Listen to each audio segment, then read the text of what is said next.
Olá, eu quero nesse vídeo continuar falando sobre o tema do vídeo passado. Nós falamos no vídeo passado sobre Judas, sobre Pedro, porque um foi salvo, porque um foi liberto e o outro não.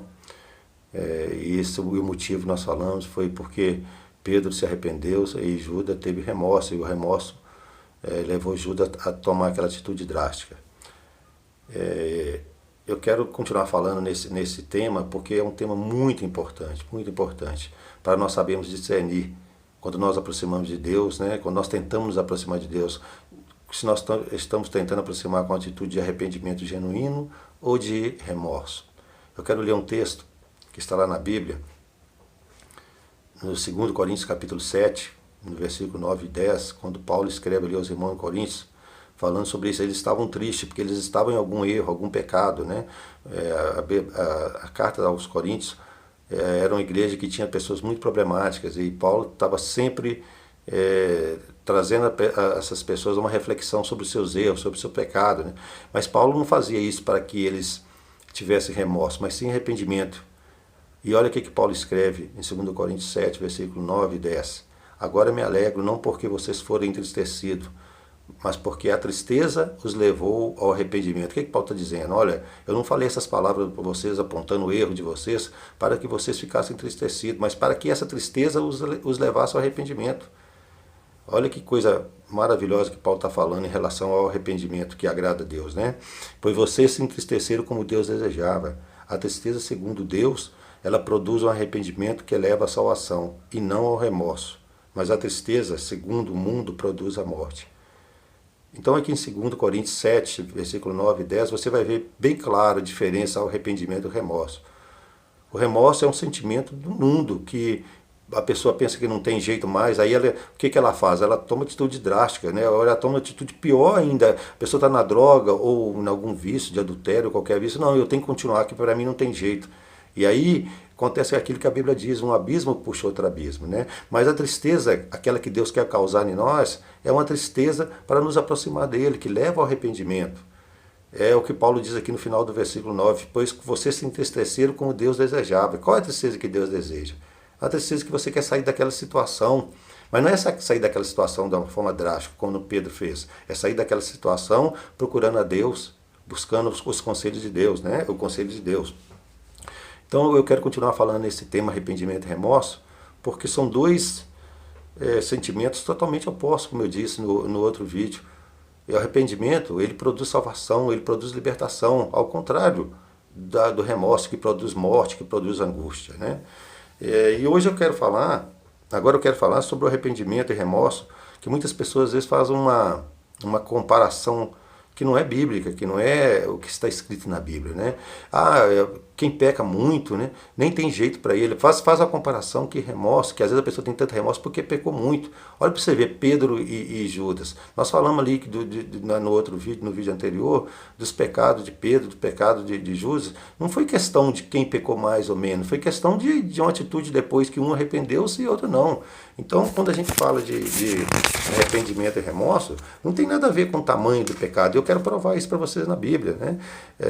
A Bíblia é muito clara quando o próprio ministério de Jesus aqui na Terra, quando ele foi criticado, que ele ficava com pessoas da mais baixa ralé, os maiores pecadores, e a crítica que eles tinham em cima de Jesus é isso: olha, você anda com pecador, pessoas que na sociedade eram tidas como pessoas cheias de erros, cheias de defeitos, cheias de pecado. E olha o que Jesus fala com eles, né?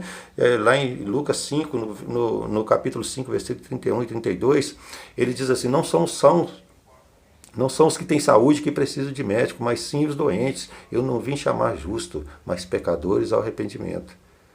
Então, aí é bem claro que as pessoas, os religiosos da época, tinham uma crítica para Jesus, que eles dimensionavam isso: eu sou pecador, mas não sou tanto quanto aquela outra pessoa.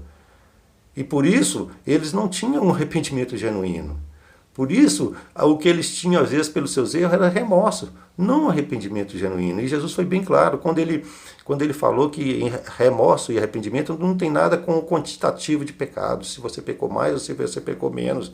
né? Essa é a pergunta que a gente começa a fazer na Bíblia. A gente vê umas histórias na Bíblia e eu te pergunto você, se você se as pessoas comparam a quantidade de pecado, eu pequei muito, então para mim não tem jeito. Ou se eu pequei, se a pessoa pega menos, ela é mais justa. Não tem nada disso para Jesus. Pelo contrário, é bem ao contrário. Nós acabamos de ler, Jesus falou, o são não precisa de médico, mas sim os doentes. E Jesus veio para essas pessoas, os maiores pecadores, que sou eu e você, quando nós entendemos isso. Amém?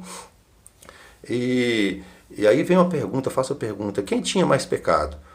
Há uma passagem bíblica lá em Lucas 7, que um fariseu, quem era o fariseu? Era um homem que para aquela sociedade da época era uma pessoa que era benquista na sociedade, era uma pessoa que aos olhos de daquelas outras pessoas ali, essa pessoa é perfeita, essa pessoa é uma pessoa boa. E um dia ele convida Jesus para ir até a sua casa. E o texto diz que assim que Jesus entra naquela casa, entra uma mulher também pecadora. A Bíblia fala uma mulher pecadora, e provavelmente era uma mulher que vivia em adultério, uma mulher que vivia no pecado dos mais baixos. Mas quando ela tem um encontro com Jesus ali, a Bíblia fala que ela já leva ali um vaso de um perfume bem precioso e derrama aquele perfume aos pés de Jesus e começa a chorar, e começa a lágrima mistura com aquele perfume, e ela está ali aos pés de Jesus, chorando e enxugando os pés de Jesus com seus cabelos. E aí Jesus é criticado por aquele fariseu que tinha convidado a Jesus naquela casa. Falou, olha, eu não estou entendendo, Senhor, se eu venho aqui não me dá tanta atenção, dá atenção a essa mulher pecadora. Nós sabemos a conclusão do diálogo de Jesus. Olha, eu vim na sua casa, você não me deu ósculo, você não lavou meus pés. E essa mulher que você fala que ela tem muito pecado, ela tem sim, mas ela está uma mulher arrependida. Então olha, você vê que situação. Quem era mais pecador, a mulher ou o fariseu, aos olhos da sociedade?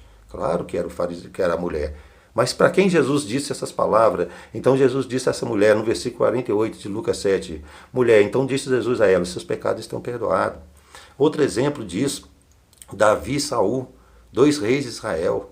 Se você for olhar a história de Saul, Deus rejeitou ele no momento que ele desobedeceu. Olha bem, amados. Está lá em 1 Samuel, no capítulo 15, você vê a história todinha. O pecado de Saul ali foi um pecado pequeno em vista do pecado de Davi. Deus rejeitou ele porque tinha dado uma ordem a ele para derrotar todos os amalequitas e não ficar nada do despojos e acabar com toda a nação dos amalequitas. Não é um assunto aqui que a gente vai falar mais por que Deus ordenou isso, porque o nosso vídeo senão fica muito longo. Mas é um pecado que aos olhos do... Mas, poxa, só por isso Deus rejeitou rejeitou Saul como rei, e depois quando Samuel chega ali, Saul não tinha cumprido aquilo que Deus falou, Samuel, o que Saul quis fazer? Não, Samuel, tudo bem, eu errei, mas vamos fazer um sacrifício diante do povo, para Deus ver que está tudo bem entre Deus e eu, ou seja, ele quis manter a aparência. Isso não é arrependimento, isso é remorso. Qual foi a atitude de Saul? Samuel, eu errei, mas vamos ali fazer um sacrifício diante do povo, porque eu sei, o povo sabe que você é um profeta de Deus, e quando você estiver fazendo esse sacrifício, o povo vendo, o povo vai ver que está tudo bem entre Deus e eu. Ou seja, quis manter a aparência. O remorso é isso. Você quer manter a aparência que você é bom, você quer manter a aparência que você é justo, como Saul fez. Mas o pecado de Saul ali foi pequeno. Por que Deus rejeitou? Aí, a partir dali, Deus fala com Samuel, eu rejeitei Saul, eu vou escolher outro rei. E ele escolheu Davi. Aí vamos lá para Davi. Davi foi um rei escolhido por Deus, mas olha o pecado que ele cometeu.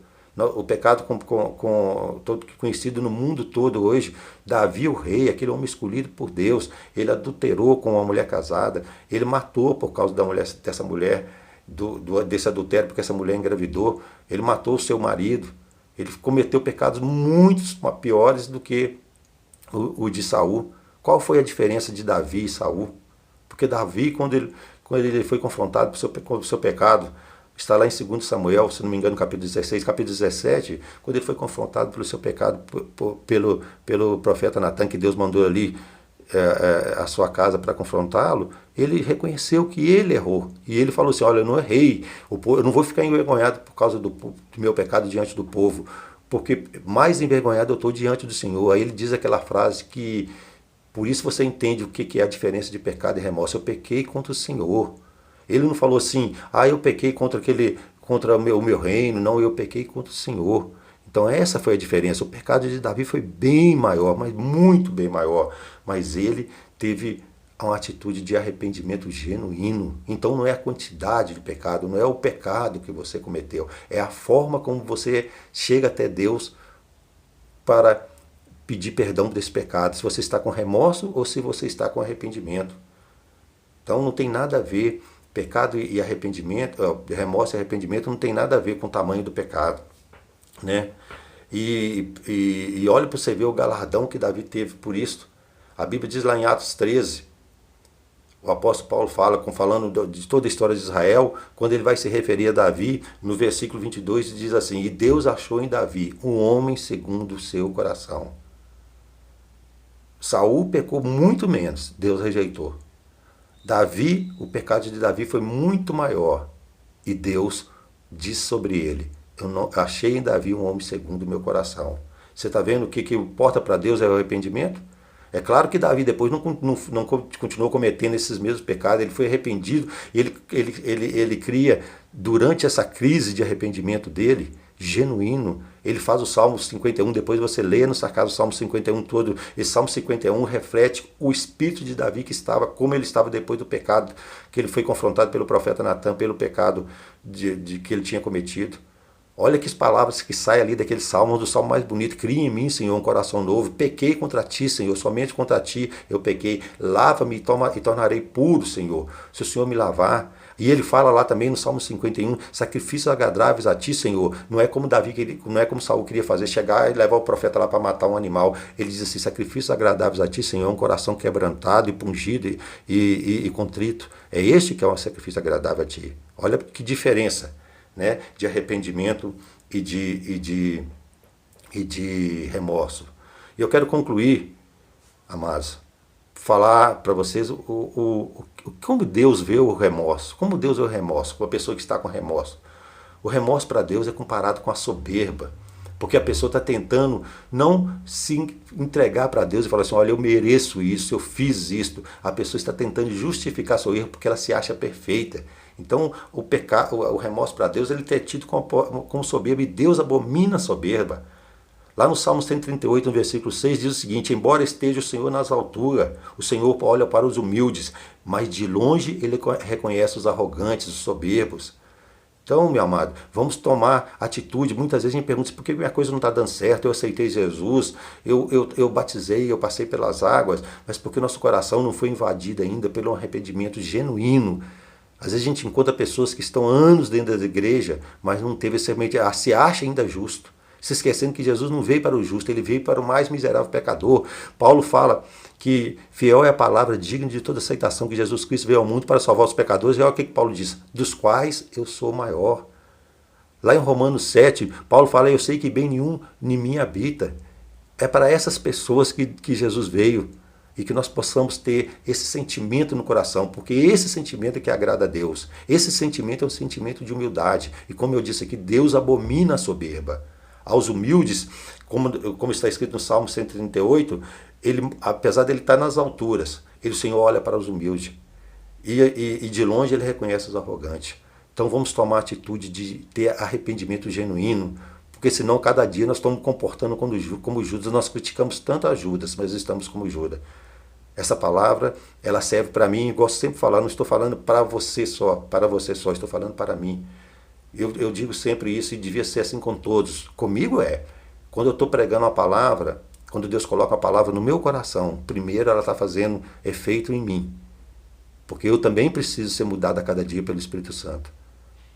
E assim eu finalizo nessas duas mensagens, essa palavra sobre arrependimento e remorso, que é muito importante, porque é a forma que agrada a Deus chegar até Ele. No Salmo 103, Salmo 104, você vai ver lá que o Senhor compadece daqueles que chegam perto dele de forma humilde. O Senhor compadece, que sabe que nós somos fracos, mas Ele se compadece de nós quando nós comportamos, chegamos até Ele com um comportamento de humildade e de arrependimento. Fica com Deus, Deus te abençoe, e até a próxima oportunidade nós estamos falando mais da palavra de Deus. Fique com Deus.